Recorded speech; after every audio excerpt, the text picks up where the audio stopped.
Shalom. First and foremost, I want to give all praises, honor, and glory to Yahweh, Bahasham, Yahweh Shai, Bahasham, Rucha Kodash. Double honors to the elders and the apostles of Great Millstone, and peace and blessings to the elect. And today we're going to go into the book of Numbers, the 24th chapter.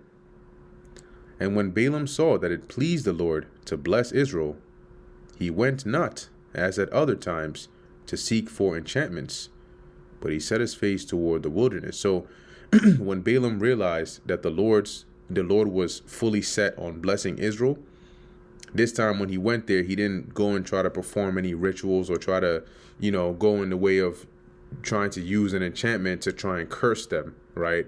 This time he just went, and as it says, he set his face toward the wilderness, which is where Israel had encamped. And Balaam lifted up his eyes, so he looked up and saw Israel abiding in his tents, according to their tribes, and the Spirit of God came upon him. So the Lord put a spirit on Balaam, and he took up this parable. So he basically prophesied, right? He spoke in the Spirit here at this point, and said, Balaam the son of Beor hath said, and the man whose eyes are open hath said, He hath said, which heard the words of God, which saw the vision of the Almighty, falling into a trance, but having his eyes open.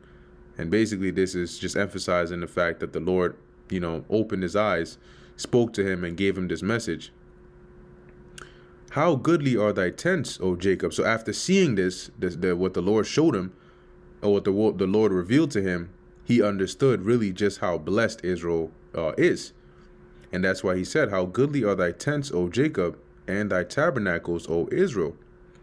As the valleys are they spread forth, for multitude, that is, as gardens by the river's side. And when you have a garden by the riverside, it's going to be very well nourished, because it has that river bank, that water right there. As the trees of line aloes, which the Lord hath planted, and as cedar trees beside the waters. Now, when you look up line aloes, they are, what's the word I'm looking for here? It's aloe wood. I think that's what it's here. Aloe wood. So aloes wood, also known as agar wood or eagle wood, is a dark, fragrant, resinous wood from Aquilaria trees, formed when they're infected by a specific mold, creating a rare and precious material used in incense, perfumes, traditional medicine, right?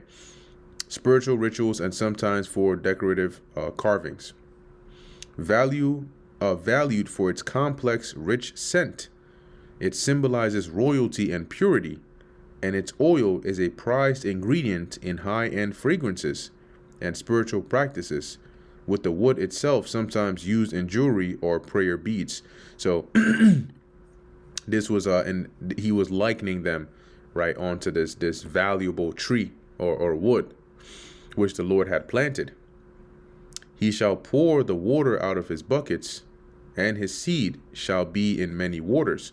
This is another way of saying that they're gonna be blessed beyond measure, right, and abundant. When you read this in the NLT, right, it makes it a bit clearer. Water will flow from their buckets, right? Their offspring have all they need. So they're gonna, like how David talked about how his cup runneth over. Okay, so this was him describing how blessed Israel is. And his king shall be higher than Agag, and his kingdom shall be exalted. Now, when you go into that, Agag is actually a sort of like how you have the title Pharaoh, or what's the other one? There was another one. There was Pharaoh, and there's another one, but it's basically like a throne name, right? So as Pharaoh was to Egypt, that's what Agag was to Amalek. Okay, so I know oftentimes when we think of Agag, we think of the king of Amalek that Saul spared, and we think of that as his name. But and it could have been, right, but the name Agag, or the title Agag, actually deals with type it in here. the king of the Amalekites, right? It says Agag was the name or title of at least 2 kings of the Amalekites, a people perpetually hostile to Israel, most famously the one spared by Saul and later executed by the prophet Samuel for disobeying God's command to destroy the Amalekites entirely. So and so at this time, right, the Amalekites were also known at this point, their kingdom or their empire, whatever they had, whatever form they had, must have been pretty well known, since Balaam is making this comparison here, that basically these people are so blessed that, their king, their rulers, they're going to be higher than even that of Agag, which is the title of a king of the Amalekites. And his kingdom shall be exalted, right? That's dealing with Israel. God brought him forth out of Egypt. He hath, as it were, the strength of an unicorn, right? So they were delivered out of Egypt. They're very strong, okay? Their might is unmatched. He shall eat up the nations of his enemies. That eating up is to devour them, which means to conquer them, and shall break their bones and pierce them through with his arrows, which signifies completely dominating and taking over. Now, mind you, Balaam is speaking in the spirit here, right? Remember, it said the spirit of God came upon him. So he's speaking through divine inspiration at this point concerning Israel. He laid down as a lion, and as a great lion, who shall stir him up, right? And this is like saying, with how ferocious they are, likening them onto a lion, a lion that has basically laid down. Who would dare to stir them up, right? Who would dare to rouse them up again, knowing what they're capable of? Blessed is he that blesseth thee, and cursed is he that curseth thee. So anybody that does well by you, that blesses you, will be good. But anybody that tries to come against you to curse you, they're going to be cursed. And when he said this, and Balak's anger was kindled against Balaam, and he smote his hands together. So he clapped. Pow. All right, that's enough. And Balak said unto Balaam, I called thee to curse mine enemies. And behold, thou hast altogether blessed them these 3 times. We went to this place. I said, curse them. You came back and blessed them. I said, okay, let's go to another place. I said, curse them. You came back and blessed them. And now we come to the other place, and yet you're blessing them again. Verse 11. Therefore now flee thou to thy place, so you can go. Leave. Go back to your place. I thought to promote thee unto great honor, but lo, the Lord hath kept thee back from honor. So you want to talk about the Lord says this, the Lord says that. Well, I was going to make you rich. I was going to make you powerful. I was going to give you status, whatever you want. But now all that is gone. You ain't getting that. And Balaam said unto Balak, spake I not also to thy messengers when thou sentest, which thou sentest unto me? So didn't I tell you, right? Didn't I respond to your messengers when you first sent them, saying, if Balak would give me the house, or give me his house full of silver and gold, I cannot go beyond the commandment of the Lord Yahweh to do either good or bad of mine own mind. And what the Lord saith, that will I speak. So he's like, you acting like I didn't tell you this from the jump, that whatever the Lord says, that's what I'm going to say. So you're getting mad that I didn't curse them. I told you that if he says I can't curse them, I can't curse them. And now behold, I go unto my people. Come therefore, and I will advertise thee what this people shall do to thy people in the latter days. So he's saying, all right, I'm going to leave. But before I go, I'm going to give you a little insight onto what they're going to end up doing to your people in the latter days. And here he basically prophesies, right, concerning what's going to happen in the future. And he took up this parable and said, Balaam, the son of Beor, hath said, the man whose eyes are open hath said, he hath said, which heard the words of God, and knew the knowledge of the Most High, right, because the Lord revealed certain things unto him, so he can play this role, okay? Just like the Lord put the Spirit on Cyrus, so he can play a role in commissioning us to go back and rebuild the temple. It says here, which saw the vision of the Almighty, falling into a trance, but having his eyes open. Right, so the Lord, revealed messages to him, revealed certain things to him, opened his eyes where he saw the angel, right? And all these different things. And that's basically what he's saying, right? Or prefixing whatever he's about to say with. Verse 17, I shall see him, but not now. I shall behold him, but not nigh. There shall come a star out of Jacob, and a scepter shall rise out of Israel. And who is this referring to? This is referring to Yahushua. Okay, that's why he said, I will see him, but not now, and behold him, but not nigh, right? Meaning he's going to come, but it won't be right now. And that is that star.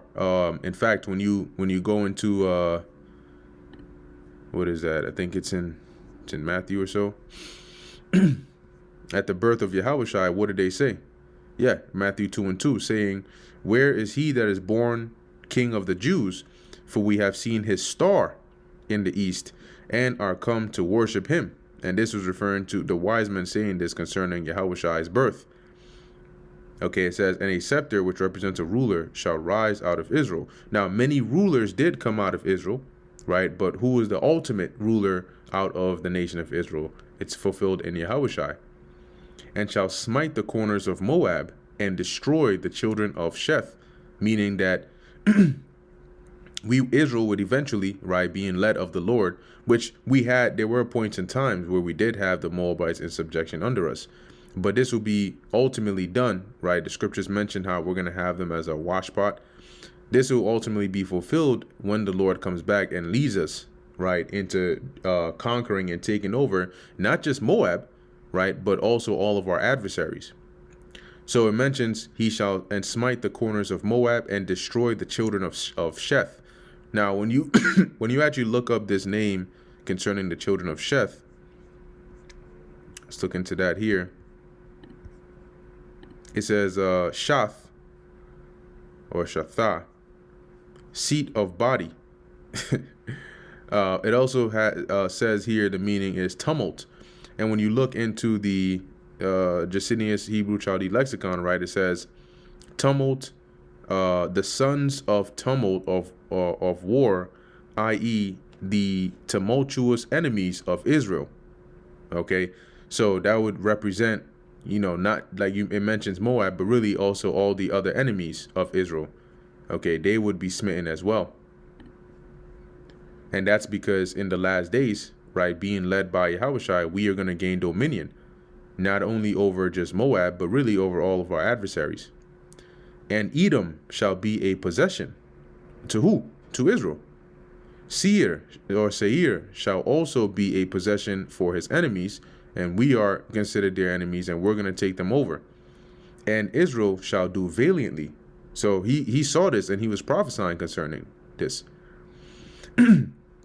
Out of Jacob shall come he that shall have dominion, and shall destroy him that remaineth of the city.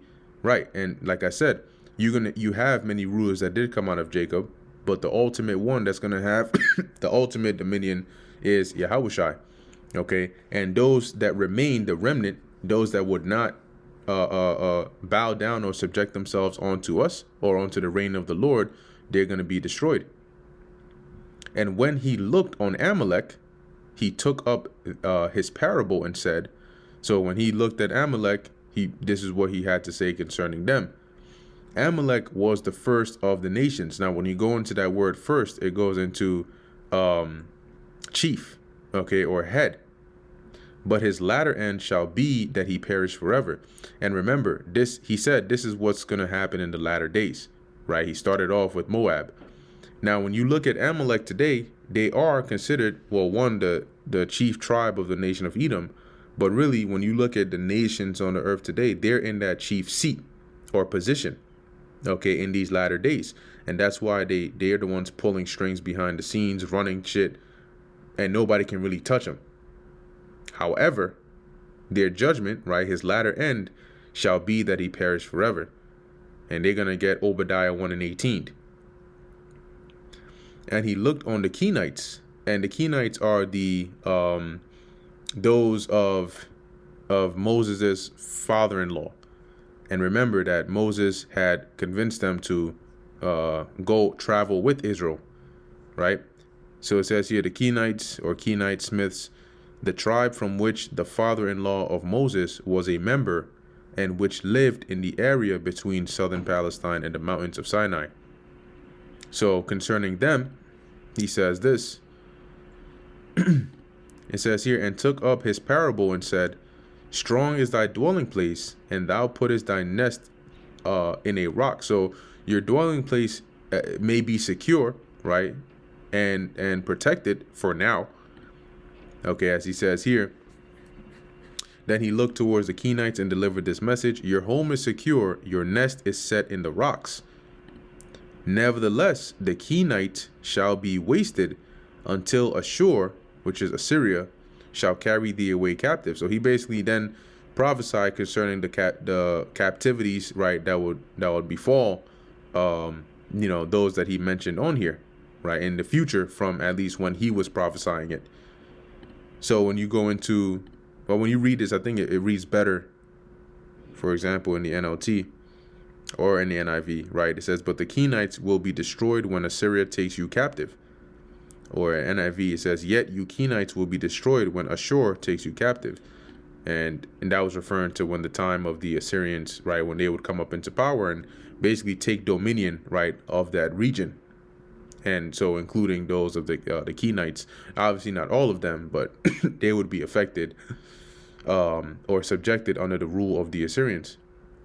Verse 23, and he took up this parable and said, alas, who shall live when God doeth this? So basically, who can stand, against this? Be seen that the Most High has planned this in motion. Because remember, the Lord revealed these things to him.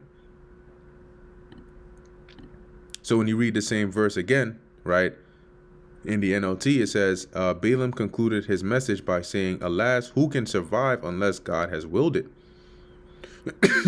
Or in the NIV, alas, who can live when God does this?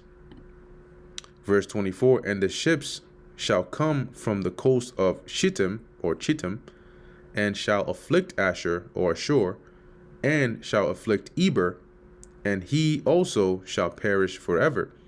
And this is once again also prophesying about the captivity, because when you deal with the ships, right, from the coast of Chittim, when you read in Daniel 11, for example, that is in reference to the Romans, right? It's likened on to the Romans. But, generally speaking, that area of Chittim, which is Cyprus, was also like a good docking station, right, for a lot of the Western powers, Western from the actual region of Israel. Okay, so those coming from the West, for example, like the Greeks, right, which they also would be applicable here, and the Romans as well, they, as it says, shall afflict Ashur. Ashur being Assyria. Now we know that the Assyrian Empire fell to the Babylonians, okay, but the Assyrians, okay, which the Babylonian ruling class were Assyrians, but the Assyrians and their territories and domains eventually was assimilated or taken over by the Greeks, and then ultimately by the Romans. So when you read above, he prophesies about basically the Assyrians coming in power, right? And then he prophesies about the ships that will come from the coast of Chittim, which will refer to the next empires or powers that will come from the west of that Aegean, starting with the Greeks and then the Romans, and how they would afflict, as it says, Ashur, and afflict Eber. Okay, and we know who are the descendants of Eber. You have a lot of different people that come from Eber, but you also have those of Israel, okay, that come from that line of Eber as well. And guess what? We also were subject under the Greeks and the Romans. And he also shall perish forever, all right, which is dealing with those, as it says here, whose ships shall come from Chittim, because for a period of time they would have this dominion, but they also are going to go down. And they were primarily, okay, I'm not going to say every single one, but primarily Esau, Edomites, because you had Edomites that took over the original Greeks and the original Romans. So though they would rule for a period of time, all right, and afflict us and really the known world, they would then be taken down. Okay, verse 25, and Balaam rose up and went and returned to his place, and Balak also went his way.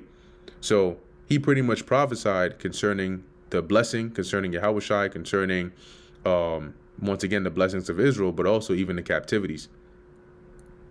And like I said before, Balaam wasn't anybody special in the sense of, because you have certain Israelites that'll try to read it and say, oh, look at the way the Lord dealt with him. He has to be, has to have a special place. Nah, because the Lord, he ended up getting slain anyway when we as we'll read when we get there. So he wasn't an Israelite. He was a heathen, but one who the Lord had selected to play this role, all right, in this story here between Balaam and Balak. And that brings us to the end of the book of Numbers, the 24th chapter. Lord willing, that was edifying to the elect. In closing, I want to give all praises, honor, and glory to Yahweh, Bahasham Yahushai, Bahasham Racha Kudash. And until next time, Shalom.